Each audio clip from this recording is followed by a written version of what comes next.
Bulletin की शुरुआत इस वक्त एक बड़ी खबर के साथ कर रहे हैं। बड़ी खबर भोपाल से आ रही है, जहां एमपी के बजट का विनियोग अध्यादेश जारी कर दिया गया है। 2,04,397 करोड़ का टोटल बजट होगा। राज्यपाल ने आज ही बजट के प्रस्ताव को मंजूरी दी थी। मॉनसून सत्र के टलने का कारण बजट का अध्यादेश लाया गया है। पिछले वित्तीय वर्ष में 2,33,000 करोड़ का बजट था, जो इस साल 2,04,397 करोड़ का होगा।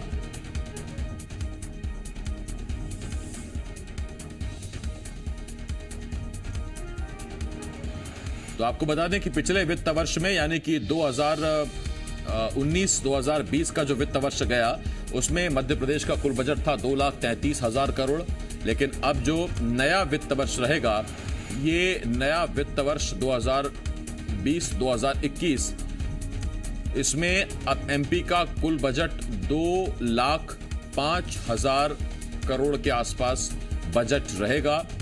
विनियोग अध्यादेश जारी हुआ है और आपको बता दें, राज्यपाल ने आज ही बजट के प्रस्ताव को मंजूरी दी है।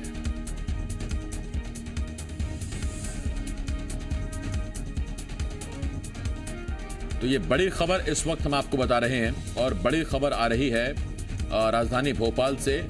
मध्य प्रदेश के बजट से जुड़ी हुई एमपी के बजट का विनियोग अध्यादेश जारी हो गया। 5,397 करोड़ का कुल बजट रहेगा, जो नया वित्त वर्ष है यानी कि वित्त वर्ष 2020-2021। राज्यपाल ने आज ही इसे मंजूरी दी थी, इस बजट प्रस्ताव को। मॉनसून सत्र के टलने का कारण अभी बजट का अध्यादेश लाया गया। पिछले वित्तीय वर्ष की बात करें यानी कि 2019-2020 की, तो उसमें 2,33,000 करोड़ का एमपी का बजट था। हालांकि साल दर साल बजट बढ़ता है, लेकिन इस बार बजट कम हो रहा है। संदीप भमरकर, जी मीडिया संवाददाता, इस वक्त इस बड़ी खबर पर हमारे साथ जुड़ रहे हैं। संदीप, विस्तार से बताएं पूरी खबर। देखिए, 2,05,397 करोड़ का ये टोटल बजट है और इस बजट के बाद में अभी सभी डिपार्टमेंट्स को बजट से अलॉट हो गया है। और अलग अलग डिपार्टमेंट्स पर गौर करें तो बहुत सारे ऐसे डिपार्टमेंट है जहाँ पर कटौती ज्यादा की गई है। ये कटौती का एक मतलब ये भी हो सकता है कि चूंकि ये बजट जुलाई से खर्च होना है इसलिए हो रहा है, या फिर इसमें आमदनी के स्रोतों को देखते हुए, उसकी संभावनाओं को देखते हुए भी ये बजट को कम रखा गया है डिपार्टमेंट का। इसमें अहम बात यह है कि पिछले वित्तीय वर्ष में यानी 2019 और 20 में जहाँ ये बजट 2,33,000 करोड़ का था, इस बार ये बजट कम है। आमतौर पर हर साल में बजट में बढ़ोतरी होती है, लेकिन इस बार बजट में कमी आई है और इसकी वजह कोरोना है, ये साफ नजर आता है। बिल्कुल, बहुत शुक्रिया संदीप इस तमाम जानकारी के लिए। संदीप भमरकर, जी मीडिया संवाददाता, इस वक्त इस बड़े खबर पर हमारे साथ जुड़े हुए थे। जैसा हमने आपको बताया कि अमूमन ये देखा जाता है हर साल बजट में बढ़ोतरी होती है, इसीलिए आप अगर देखें तो आज से 15-20 साल पहले मध्य प्रदेश का जो बजट रहा होगा वो 1,000 करोड़ के आसपास होगा, लेकिन बढ़ते बढ़ते वो 2 लाख करोड़ को क्रॉस कर गया था पिछले साल। और आपको याद होगा तब जब ये 2 लाख क्रॉस किया था शिवराज सरकार में, तो उस वक्त इस पर बहुत ये भी हुआ था कि मध्य प्रदेश अब एक बहुत बड़ा स्टेट हो रहा है। 2 लाख करोड़ का बजट अगर स्टेट का है तो आप समझिए कि राजस्व भी उसी तरह से मिल रहा है, उस तरह से विकास के काम में भी पैसा खर्च हो रहा है, बजट बढ़ रहा है प्रदेश का। लेकिन इस बार ऐसा हुआ है और शायद बहुत कम ऐसा होता है कि जब पिछले साल से वित्तीय वर्ष से इस साल का यानी नए वित्तीय वर्ष का बजट कम हो। लेकिन मध्य प्रदेश में तो फिलहाल यही हुआ है। 2,33,000 करोड़ से बजट अब इस बार 2,05,000 करोड़ के आसपास यानी कि 2,05,397 करोड़ का बजट कुल रहेगा नए वित्त वर्ष के लिए। नया वित्त वर्ष यानी साल 2020 से 2021, जो 1 अप्रैल से 2020 से नया वित्त वर्ष शुरू हुआ है, उसका बजट और इसके साथ ही विभागों को बजट का आवंटन भी हो जाएगा। और फिर जब विभागों को बजट का आवंटन होगा तो उसके बाद फिर विभाग अपने हिसाब से उसमें योजनाओं का ऐलान करेंगे। पुरानी योजनाओं के मद में पैसा उसमें दिया जाएगा, पेमेंट्स होंगी, काम होंगे, निर्माण काम होंगे। इस तरह से सरकारें इस बजट का वितरण करती हैं और इस तरह से काम होता है। और बजट, चूंकि आपको मालूम है कि देश में इस वक्त कोरोना काल चल रहा है, पूरी दुनिया आर्थिक संकट से कोरोना काल से जूझ रही है। संदीप भमरकर इस वक्त हमारे साथ लगातार जुड़े हुए हैं, मेरे सहयोगी। संदीप, बजट कम है और कोरोना सिर्फ स्वास्थ्य विभाग पर नहीं, हर विभाग पर भारी है। स्वास्थ्य विभाग को इलाज कराना है, उसमें व्यवस्थाओं पर अलग खर्च हो रहा है। उद्योग बंद हैं तो राजस्व की प्राप्ति भी कम हो रही है, उद्योग बंद हैं तो बिजली विभाग को पैसा कम मिल रहा है, यानी कि आय के स्रोत घट रहे हैं और खर्च ज्यादा हो रहा है। ये चुनौती सरकार के लिए बनी हुई है। बिल्कुल, ये चुनौती सरकार को लेकर बनी है। और ये जो बजट आखिर जब तैयार किया गया है तो इसमें कोरोना को लेकर कोरोना को लेकर हो रहे काम का पूरा ध्यान रखा गया है। और टोटल बजट को देखें तो सबसे ज्यादा राशि कृषि विभाग को मिली है, तकरीबन 10,000 करोड़ की। ये इस राशि का इस्तेमाल कृषि विभाग करेगा, यानी किसानों के लिए जो योजनाएं हैं और जो मजदूर वर्ग पहुंचा है तो इसके जरिए सरकार देने का प्रयास। मैं लौट रहा हूं आपके पास। इस वक्त पूर्व वित्त मंत्री कांग्रेस के विधायक तरुण भानोट साहब हमारे साथ जुड़ गए हैं।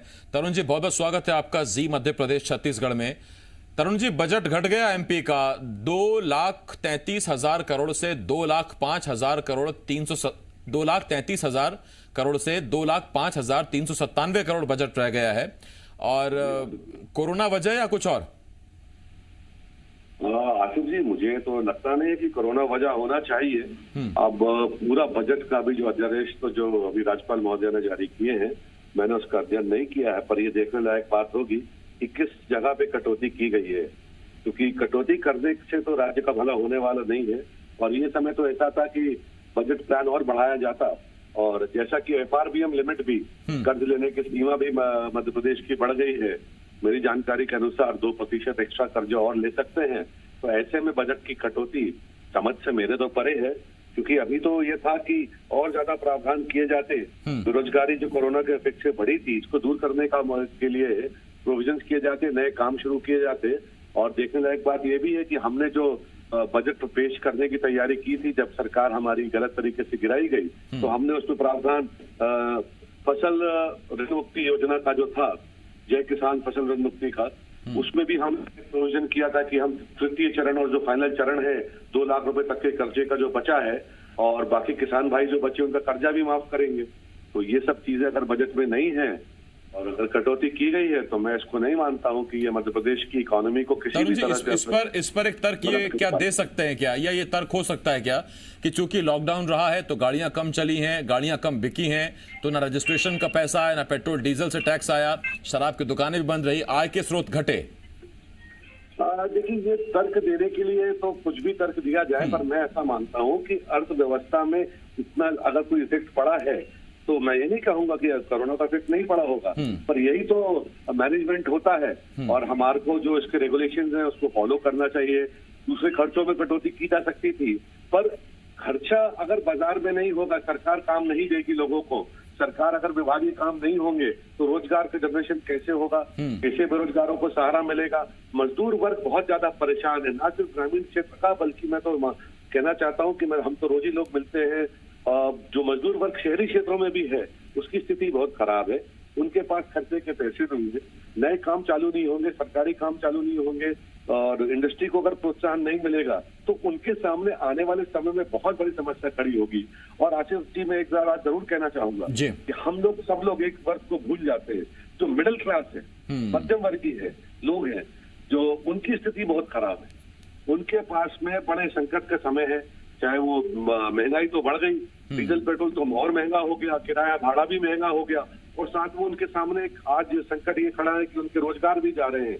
ऐसे समय में अगर हम मिडिल क्लास के बारे में नहीं सोचेंगे, जो एक इकोनॉमी को चलाने वाला इंजन है हमारी अर्थव्यवस्था का, तो वो भी गलत है। तो किसान भाइयों का कर्जा भी जो बाकी बचा है वो भी माफ होना चाहिए, बेरोजगारों के नए काम करने के लिए। ठीक बात है, वो उसमें उनकी उम्मीद तो होगी। तरुण जी, मैं आपसे बहुत आसान शब्दों में, क्योंकि आप एक्सपर्ट हैं इसमें, मैं बहुत आसान शब्दों में जो लोग जानना चाहते हैं वो सवाल मैं आपसे पूछता हूं। इसका सीधा मतलब, अगर बजट कम तो विभागों को बजट कम वितरित होना, उसके बाद विभागों से फिर जो संबंधित योजनाएं हैं उनमें कम पैसा आना, फिर योजनाओं से जनता तक जो मदों में पैसा आता है, योजनाओं को जो फायदा मिलता है वो कम मिलना, वो भी तब जबकि इस वक्त लोगों को सब्सिडीज और दूसरी योजनाओं के आर्थिक या किसी भी तरह की सब्सिडीज का सख्त जरूरत है इस वक्त।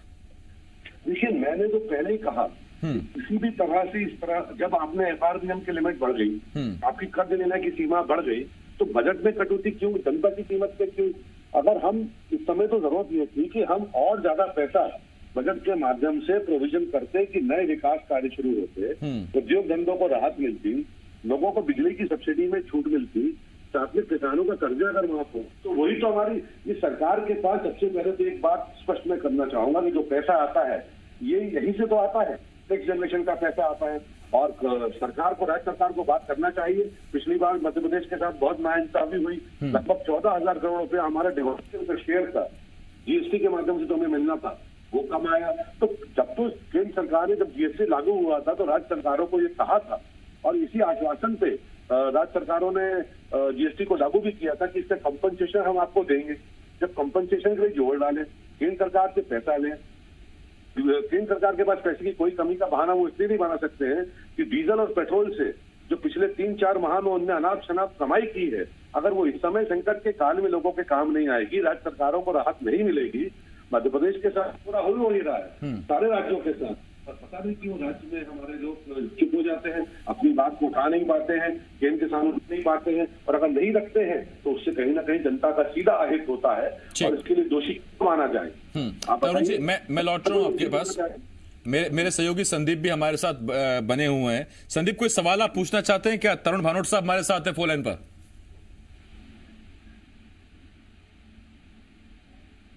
संदीप नहीं है हमारे साथ इस वक्त, लेकिन तरुण भानोट साहब पूर्व वित्त मंत्री हमारे साथ लगातार बने हुए हैं। तरुण जी, क्या इसमें चूंकि बजट पर चर्चा भी होती है, विपक्ष की राय भी जानी जाती है, विपक्ष भी बजट सुनता है, उसके बाद अपनी राय देता है, कुछ सुझाव आपने तैयार रखे हैं क्या?